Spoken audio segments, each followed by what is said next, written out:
Hi guys, I'm Tushar, founder MySoho, and today's podcast is very unique because I'll be honest, whenever I go and see a doctor, the biggest green flag is when I see a fit doctor because we're talking about health, we're talking about so many other aspects of our body, and once we see that in practice, it just gives so much reconfirmation. Dr. Manpal Narula, thank you for coming to MySoho. Thank you for having me over, Tushar. So you don't need any introduction, but let me be honest to you. An ortho surgeon, a fashion icon, and a fitness freak. Well, it's a beautiful combination. So much. It gives me so much comfort whenever I approach you with my ortho issues. But it's actually a big green flag because it gives so much comfort कि यार यहाँ ना मुझे पता है he knows about what actual pain and that surgery would be. I do. So tell us, how did you land up and opted for ortho as a doctor? See, no, I am the first generation doctor in my family. Of course, medical always fascinated me. And once I took an MBBS, I was sure that I wanted to be a surgeon and an ortho surgeon specifically because somehow there's an image of surgery, especially in ortho surgeons in our medical circle, that it separates the men from the boys. The surgeons are a little more aggressive, proactive, and they get things done. Less of cerebral but more of spinal. Right. So that's what fascinated me about orthopedic surgeon and going ahead and operating on the bones and getting the person to stand up on his feet. It's very gratifying indeed. And I love my profession. I love orthopedics especially. Well, I can relate to it because I have been through surgeries, and my first question to my then doctor was, will I be able to stand? Yeah. And he said, you'll be able to stand, you'll be able to play football, and both your legs will be of the same level. Yeah. So that was very intense at that point of time for me. Absolutely. And once we get the patient to stand on his feet after any injury, it is actually very, very satisfying. And there are no words to describe the kind of feeling that you get. So, sir, I'm sure fitness is by choice. Absolutely. And how have you been able to, because you are one of the few doctors who has balanced it really well in terms of family life, in terms of your career, in terms of your self-fitness motivations. So you've done it very well. So how do you manage to do that? So you use the right word. I pride myself on my balancing. So of course orthopedics is my profession, but fitness and exercise has been my passion for a very, very long time.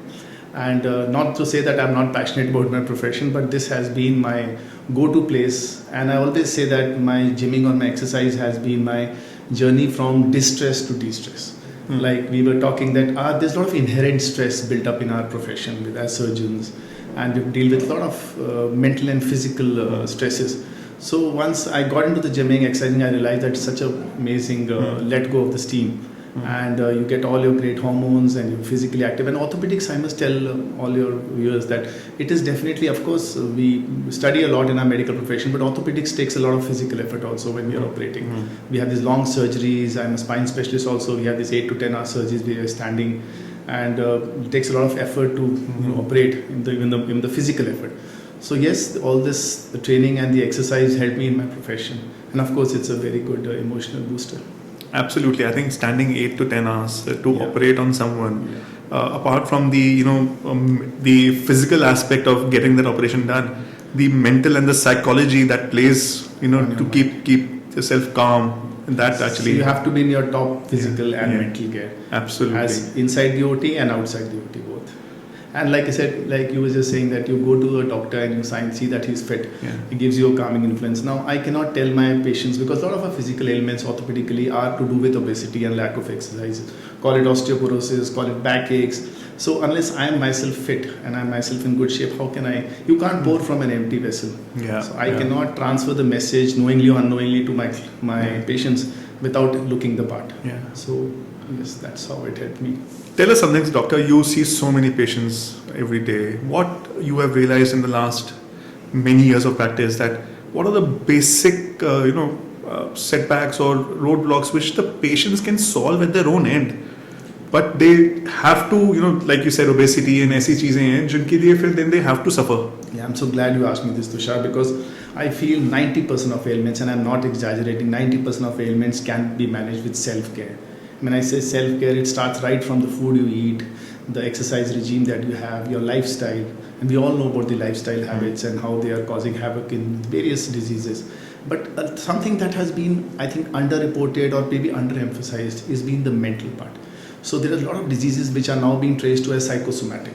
That there is anxiety and depression which is causing physical manifestations. So if you can de-stress, and I always say that there is no quantification of stress is what they do to your body. We talk about smoking causing lung cancer. We call about various alcohol causing a liver disease, but nobody is able to quantify that. What is the stress cause to your body systems? So till then, I think it's still an abstract kind of a risk factor, and that's why I say that when you exercise, you look after yourself in the self-discipline and the self-care. Once you have mentally de-stress, you can take care of a lot of your physical health. So I like to drill that and discipline this into my patients apart from just writing. And if I could, I would actually write exercise or gymming, strength training, because I'm into that, as part of my prescription every day. And I'm sure once this is introspected by patients and they look after themselves, a lot of physical ailments that they come to us can be avoided by themselves. I so agree with you, because I've been on the other side of the table, and once a person is suffering, and when he goes either to a doctor or to the lawyer, he's pleading, and why? Because he has not been, he's been negligent, been careless, and things could have been solved at his own end. So there are incidents where it's such beyond our control, but most of the things we can actually control. Absolutely. If you just look after yourself and look after what you eat and not just what you feed your body and feed your mind both. True. So these two things, what you feed inside, true, will matter a lot. So tell us something. What are the few weird questions you get asked on a daily basis? Weird question. That would be a whole lot of them. I wish I could write a book on them. Of course, see, something that is very practical, and I'm sure you've heard it in a lot of memes, that people would eat a lot of stuff from street, do everything, smoke, drink, and then when I give them a medicine, and the first thing I say, doctor, iska koi side effect to nahi hai. So I mean, you've heard it before that. Hey, look at what you've been eating the whole day. Yeah. You've eaten street food, you have done this, you have not exercised, you smoke, and you're only bothered about the side effect of this medicine. But that's one part. And apart from that, there are certain non-specific ailments which come to us on a day-to-day basis, which gets us figuring that all my 25 years of practice and all my studying, how come I did not find this symptom? Because it becomes a little vague when they start, and they're right in their part. So this becomes a little challenge that you have to separate the sense from a lot of the non-specific stuff and then treat the patient. So these are interesting but challenging situations that come to you.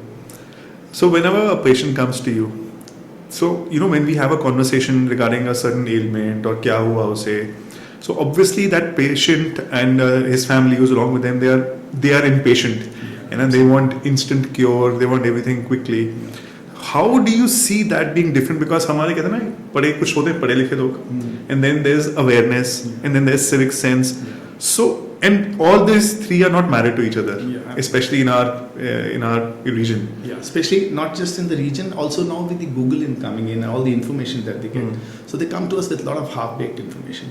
But at the same time, one thing that remains constant of patient from whichever class or whichever literate status is that they need to be heard. So that is where I think the most important role of a doctor comes. He needs to listen to them. Even though in the first 5 minutes we know that this is the problem he has. Patient walks in, with all our experience we know in 2 minutes that this is the ailment, but he needs to be heard, he needs to be listened and counseled. So this is a very majority part of our OPD practice. And of course the medications comes later on. So yes, we have to hear the patient patiently. He will be an impatient patient, but he's right in his own way. He has a particular need. He wants somebody to listen. And once you develop a rapport with the patient, then of course he will take in more congenially whatever you give him, and his impatience will also go down. I think that's what we as doctors need to be always reminded. So I think what you've said is you've nailed it, and it can't be said in a better term that the patients have to be heard. Despite whatever their background is, whatever the ailment is. And heard empathetically. Yeah. There has to be an empathy to your listening and to your counseling. Right. It does not be, we are trained to be desensitized, because if we get involved too much in day to day, we see so much morbidity, mortality, we will get affected ourselves. So we are trained to be desensitized, but we cannot be insensitive. There's a very slight difference between the two. So there has to be an empathy in all your listening and counseling sessions. Fair enough. So you are practicing as an ortho surgeon. Apart from that, you're also running a hospital. What challenges do you feel on a day-to-day basis in terms of administrating the offices and administrating the hospital? Because I'm sure those are completely different fields. Yeah, they completely, but one extrapolates into the other because ultimately it's a human resource management. Yeah. So when you're dealing and counseling the patients, the same thing you have to deal with your employees.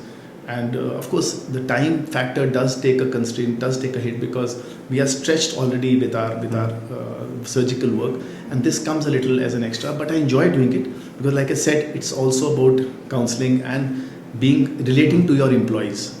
And my profession, where I sit and see 60, 70 patients in a day, helps me deal with this human resources. It's challenging, but it's very gratifying to get the work out of them. If you're not again close to them, you don't relate to your employees, you will not be able to get work out of them. But yes, it's interesting, challenging, but rewarding. So give us an insight. We as a company, MySoho, we develop office spaces. Yeah. And we build office spaces which are private office spaces where people can run their businesses. Yeah, the entire office operations and administrating and facility management is done by our company. Plus, we also provide them shared amenities which they do not use every day, but whenever they need, they are available.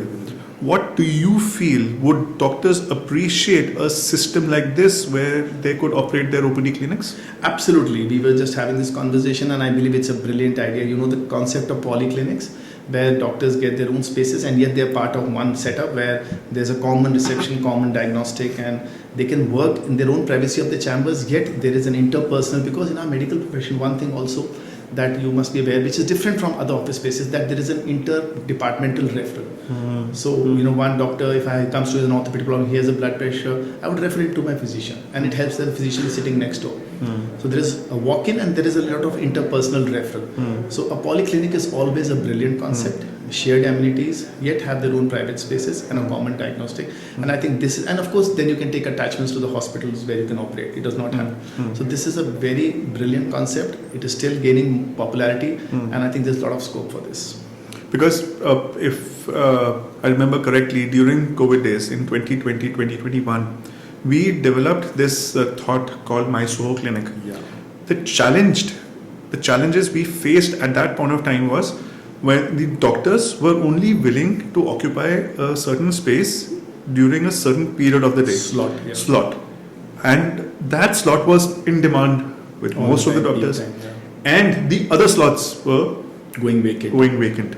So it was getting logistically a little difficult for us to plan how to have that. And plus, if we have to ask the doctor to maybe take the entire slot, but use it for only 2 hours, it was not making flexible sense. So I have a take on this. When I always insist that doctors sitting 2 hours here, 2 hours here, I've done that. I've been in 25, 30 years in practice now. It really doesn't help the doctor's cause as well, because the patient is just searching for him. कि 2 घंटे doctor साहब यहाँ बैठे हैं, 2 घंटे वहाँ बैठे हैं. Right. It's always a good idea for a doctor to sit in one place. ठीक है, even though his geographical area might be restricted for that particular point of time, eventually patients will follow him. It's a good idea to doctors to sit there for 6 to 8 hours or whatever they can and not go to 2 hours slot. That is my concept. Only then the patient knows कि मैं किसी time पे जाऊँगा, doctor तो वहाँ बैठेंगे. Yeah. So it is a good, if you plan such a setup, make sure you have doctors who are dedicated to your setup. Right. Of course, who don't have their own practice, because only then they will give time. Right. And it should be a size, a 2 hour slot, and people walking in 1 hour and 1 hour here, there really doesn't work according to me. Absolutely. So you just need to find the right team, and then a person who has his practice, walk-in will increase, and then there will be a cross referral to the other departments. Right. So it always helps. So what are the most common injuries you face as an orthopedic surgeon? Most common, being a spine specialist, I get a lot of back injuries, back sprains, strains, slip discs. Then, of course, being a joint replacement, we get a lot of osteoarthritis, which is not an injury, but it's a degenerative disease. And a common injuries, of course, accidents walk in at every time, unfortunately, because of the rising traffic chaos. But yes, as a spine specialist, I get a lot of back injuries, and being an exercise where I have my friend circle and everybody coming from gym, I get a lot of gym-related injuries, so-called sports injuries, where they have these various tendinitis and injuries which they have got in the gym. So I do get a lot of those patients, yeah. So apart from the gym lovers who come to you with a back pain because they were over enthusiastic in gym, however, for general people, for general crowd like us, what could be a few precautions not to cause those back injuries? while we are aging? Yeah. So the most common thing, of course, would be to take care of a back in terms of exercise. I think the place where we all go wrong is because of the long office hours, sedentary lifestyle where we are sitting on one position. So get your back moving, exercise, and exercise in relation to your back. Do your back strengthening exercise. Don't put on weight. Weight is a direct correlation with back injuries. And the most important thing is to have a good nutritious diet also, because especially in ladies when it comes to osteoporosis, if you're not exercising, which is the single biggest stimulus for strong bones is physical exercise, and improper diet, you end up with backache which is caused by osteoporosis. So just look after, and of course I get two extreme of patients, Tushar. One is people who don't exercise at all, who are obese, who get these back sprains. Other people who have overused their back and got these injuries in the gym while doing more weights. So don't oscillate between the two extremes, stay in the middle, look after your back, exercise in moderation, and yes, moderation is where we should be heading. So can you give us one reference point for the audience, because आज की date में there is a lot of confusion. What is that one formula to decide कि I am healthy? एक याद है जैसे BMI की बात होती है या किसी, what is that one factor which we should keep in the back of our mind कि okay, now I am in the right range? So like now, earlier we should think of health as an absence of disease. Now that should be thrown out. Anybody who does not have disease is not necessarily healthy. We should use the word wellness. And I think that is where once you incorporate the word wellness, you understand it is your emotional, physical, mental well-being.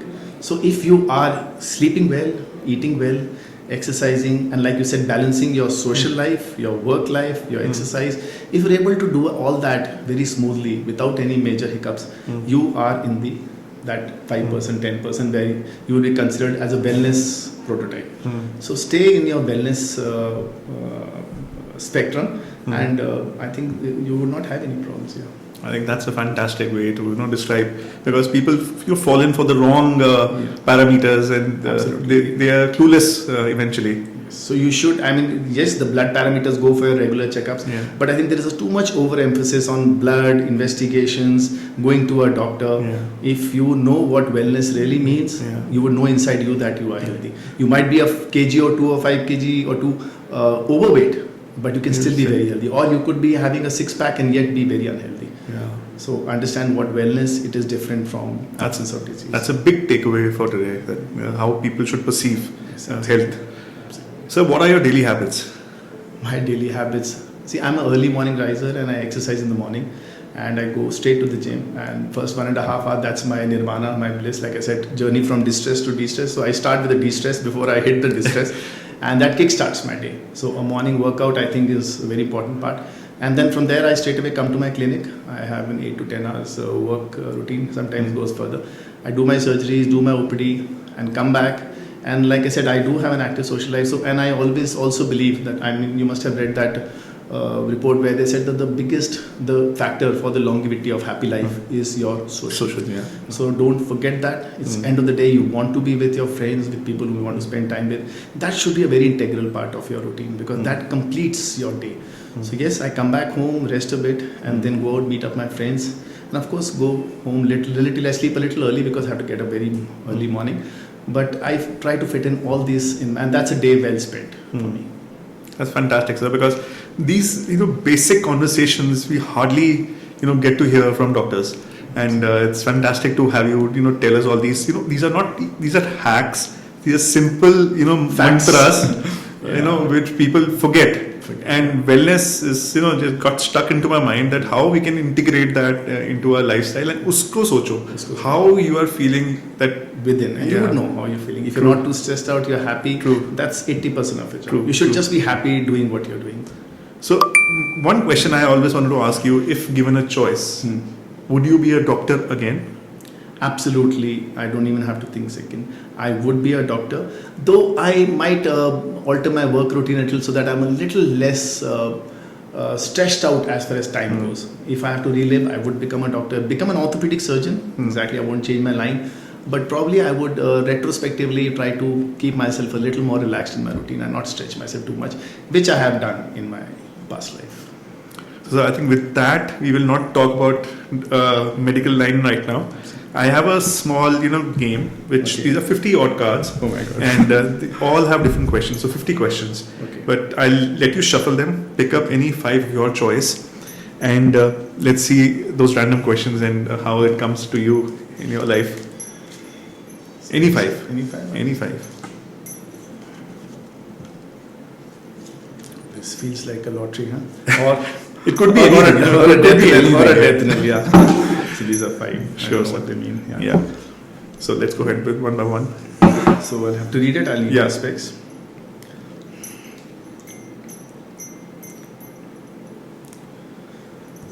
So best platform on social media, I think presently definitely it's Insta, and I think we've all weaned out from the Facebook, and Insta is the way forward. Although the Gen X has moved, Gen Z have moved further, I'm sure, but right now I think Insta is what works for me. And how do you feel doctors should engage with social media?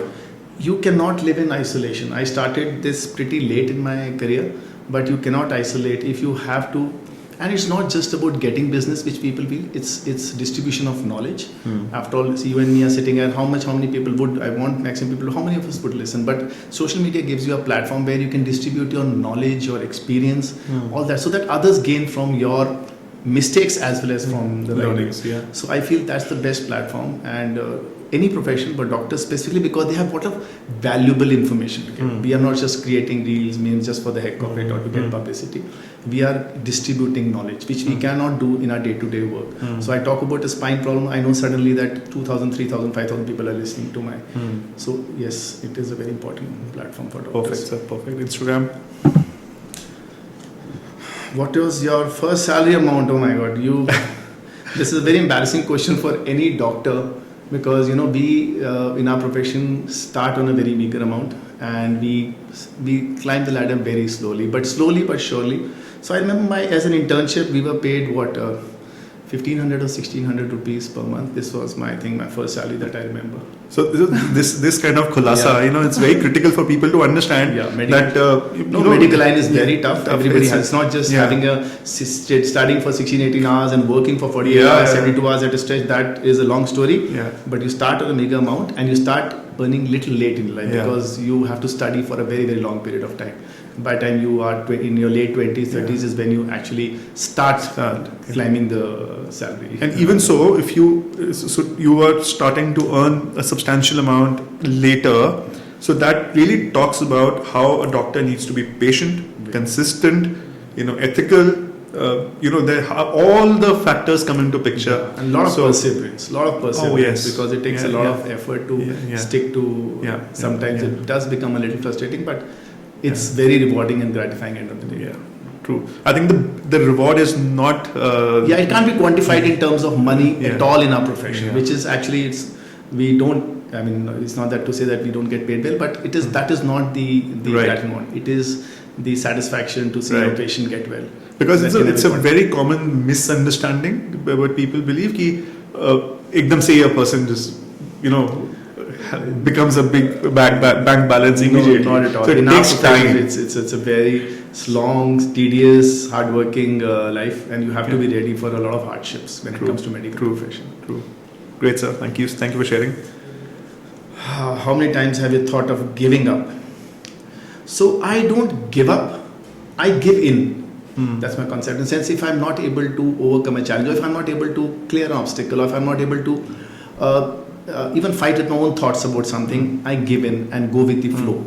So I don't give up. I do my efforts, but sometimes it's a good idea to give in to that moment, and and then continue doing what you're doing. So giving up means you have stopped and taken a different direction.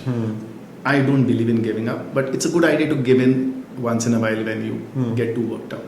So has it happened in your professional career? Yes, it has happened. Like I said, every day is a challenge. Forget about, how many times every day is a challenge.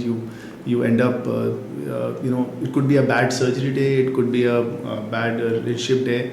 It has happened, I think, to all of us. But I don't want to use the word giving up. Yes, it sets you back sometimes emotionally. And like I said, my go-to place is the gym. Whenever I've thought of giving up, this has been the only constant in my life. So it's like it has given me serotonin, it's given me dopamine, it's given me endorphins. So anytime I feel or if I think of giving up, I hit the gym doubly hard, and it de-stress totally. It just gives me the answer, because I think when you exercise it, your mind is working double the efficiency, and you get the answers. That's my go-to place. Fantastic, sir. How many times do you order food on app? Not at all. Very rarely. My son now, being the Gen Z, they do order, but I don't like to order food on app. Do it very rarely, unless I have some guests at home. But I like a good home food. Even if you go out, it would be just for the dining experience, rather than for the food. The music, the ambience, and everything. Right. But I am not a fan of food ordering apps. I don't. Your last most expensive purchase. Now this might sound a little vain. Yeah, I did pick myself a car. Wow. Congratulations. So I think this is my most expensive purchase. I don't know if I deserved it, but I definitely earned for it and I worked hard for it. No, I truly believe so, because when we are building ourselves, we forget to reward ourselves. Yeah, it happens, and sometimes we have to pat our own back. Yeah, absolutely, so, very true. It's like a little toy that you give to a child, and for men the cars are the toys. So yeah, this was my latest purchase, and I'm glad I did that. Congratulations, sir. Thank you so much. And on that note, I really thank you for coming to our podcast. It was a quick, short, very relevant podcast, and thank you so much. It's so much knowledge which people can take back, because it was not technical. It was all so balanced that people can actually learn and grow on. It was a pleasure. It was a pleasure to be here and talking all this. It felt good inside, and I'm taking in a lot of endorphins from here too. Thank you, sir. Thank you for coming to Soho. Thank you so much. Thank you, Tushar. Thank you, guys. So much.